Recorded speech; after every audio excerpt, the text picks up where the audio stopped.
திருச்சிற்றம்பலம். திருமூலர் தேவநாயனார் அருளிய திருமந்திரம்.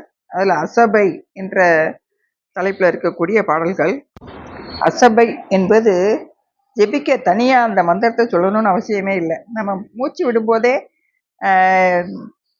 அந்த மூச்சு உள்ளிழுக்கிறதுக்கு அம்மும் வெளியே விடுறதுக்கு சம்முன்னு சொல்லுவாங்க. அப்படி அந்த பிராணாயாமத்தில் சொல்லக்கூடிய அந்த மூச்சு உள்ளே இழுத்து வெளியே விடுற போது சொல்லக்கூடிய மந்திரம். இந்த மந்திரத்துக்கு அம்ச மந்திரம், அங்குசம், அன்ன மந்திரம், ஹம்ச மந்திரம் அப்படிலாம் சொல்றாங்க. அந்த மந்திரத்தை பத்தி சொல்றாரு. போற்றுகின்றேன் புகழ்ந்தும் புகழ் ஞானத்தை, தேற்றுகின்றேன் சிந்தை நாயகன் சேவடி, சாற்றுகின்றேன் அறையோ சிவயோகத்தை, ஏற்றுகின்றேன் நம் பிரான் ஓர் எழுத்தே. ஓர் எழுத்து, அந்த ஓர் எழுத்துங்கிறது இந்த ஓம்காரத்தை சொல்றது. புகழ்ந்து சொல்லக்கூடிய அந்த சிவஞானத்தை நான் சொல்றேன். அந்த மந்திரத்தை இடைவிடாம என்றதுனால இந்த உலகத்துக்கே தலைவனாக இருக்கக்கூடிய சிவபெருமான் அவனுடைய சேவடியை தெளிஞ்சுக்கிட்டேன். இந்த சிவயோகத்தை நான் உங்களுக்கெல்லாம் சொல்றேன். அந்த சிவ பரம்பொருளுடைய ஓரெழுத்த மந்திரத்தை உருவேத்துங்க அப்படின்னு சொல்லி சொல்றாரு. அதாவது அந்த ஓரெழுத்து மந்திரம்ங்கிறது ஓம். இந்த சொல்லுலகம் பொருளுலகமாக இருக்கக்கூடிய பெருமான் எல்லாத்துக்கும் முதலா இருக்கக்கூடியது இந்த ஓம்காரம். பிரணவ மந்திரம் சொல்லக்கூடிய இந்த ஓம்காரம். இந்த மந்திரங்களுக்கு, மற்ற மந்திரங்கள் எல்லாத்துக்குமே இந்த ஓம்காரம் தான் சூட்சுமமா இந்த அதனுடைய பரிணாமம் தான் மற்ற மந்திரங்களா இருக்கு. நாதமாய் அந்த இருக்கக்கூடிய அந்த சுத்தமாயின் காரியம்.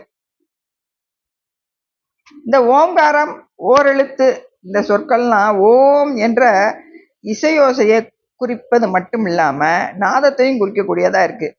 அதைத்தான் நம்ம அப்பர் பெருமான் ஓசை ஒளியெல்லாம் ஆனாய் நீயே அப்படின்னு சொல்லி அருளியிருக்காரு. சொல்லுலகம் முழுவதுக்கும் இந்த ஓம்காரமே முதலாயிருக்கு. அதனால நம்ம திருமூல தேவநாயனர் ஓம்காரத்தை நம்பிரான் ஓரெழுத்து அப்படின்னு சொல்லி சொல்றாரு. ஊமை எழுத்து, தாரக மந்திரம், பிரணவம் என்றெல்லாம் இந்த மந்திரத்தை சொல்றாங்க. ஓம்காரத்தின் சூக்ஷ்ம பரிணாமமே நாதமாய் நிற்கக்கூடிய சுத்த மாயையின் காரியமா இருக்கு. அதனால ஓம்காரம் ஓரெழுத்து என்னும் சொல்லலாம் ஓம் என்னும் ஒலிக்கும் இசையோசையை மற்றும் நாதத்தையும் குறிக்கக்கூடியதா இருக்கு. அப்படி இருக்கக்கூடிய மந்திரங்கள்ல அம்சம் என்று சொல்லக்கூடிய இந்த அம்ச மந்திரம் பிராணாயாமத்துல ரேசக பூரகம் என்று சொல்லக்கூடிய வகையில இருக்கு. மற்ற மந்திரங்களை போல இல்லாம இது பிராணன் அந்த மூச்சு காற்ற ஏற்றுறதால, அதான் மூச்சை உள்ள எடுத்து வெளியே, அதை நம்மளே அறியாம நம்ம செய்யக்கூடியது.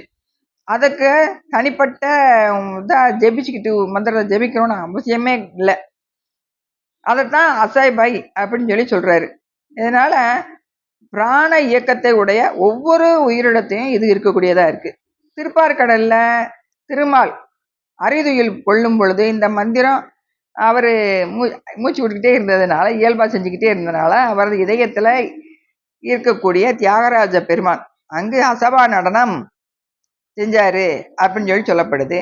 அந்த பெருமானை தான் முசுகுந்த சக்கரவர்த்தி திருவாரூர்ல கொண்டு வந்து வச்சிருக்காரு. அந்த திருவாரூர் தியாகராஜருடைய நடனம் அசபா நடனம் அப்படின்னு சொல்லப்படும். அது மட்டும் இல்லாம நம்ம சாத்திர நூல்கள்ல கொடிக்கவி அப்படிங்கிற பாடல்ல 5 எழுத்து 8 எழுத்தும் 6 எழுத்தும் 4 எழுத்தும் பிஞ்செழுத்து மேலை பெரு எழுத்தும் நெஞ்சத்து அழுத்தி பேசும் எழுத்துடனே பேசா எழுத்தினையும் பூசாமல் காட்ட கொடி அப்படின்னு சொல்லி சொல்றாரு.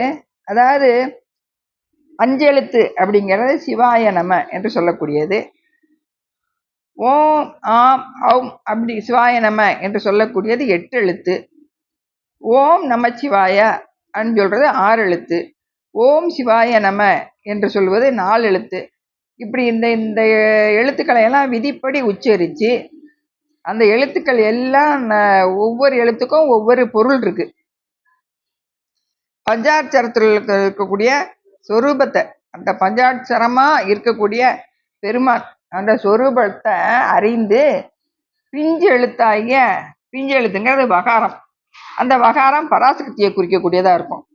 மேலை பெரு எழுத்தாகிய சிகாரமாகிய சிவத்தையும்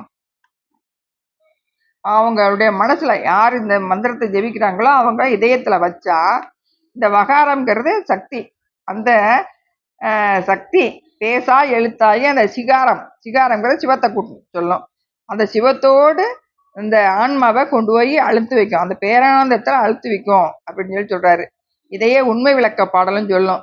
ஓம்காரமே நல் திருவாசி உற்று அதனில் நீங்கா எழுத்தே நிறை சுடராம் ஆங்காரம் பற்றார் அறிவர் அணி அம்பலத்தான் ஆடல் இது பெற்றார் பிறப்பற்றார் பின் அப்படின்னு சொல்லி அந்த மந்திரத்தினுடைய எழுத்துக்கள் என்ன சொல்லுது, அந்த ஒவ்வொரு எழுத்துக்கும் சீங்கிறது சிவம், வாங்கிறது சக்தி, யாங்கிறது உயிர், நாங்கிறது துரோதான சக்தி, மாங்கிறது மலம். இப்படி நம்ம ஒவ்வொரு எழுத்துக்கும் நம்மளுடைய பொருளறிஞ்சு சொன்னா அந்த சக்தி மறைப்பு சக்தியா திரோதான சக்தியா இருக்கிற சக்தி அருட்சக்தியா மாறி அது சிவத்தோட அந்த உயிரை சேர்க்கும், அந்த பேரானந்தத்தை அனுபவிக்கலாம் அப்படின்னு சொல்லி சொல்றார். திருச்சிற்றம்பலம்.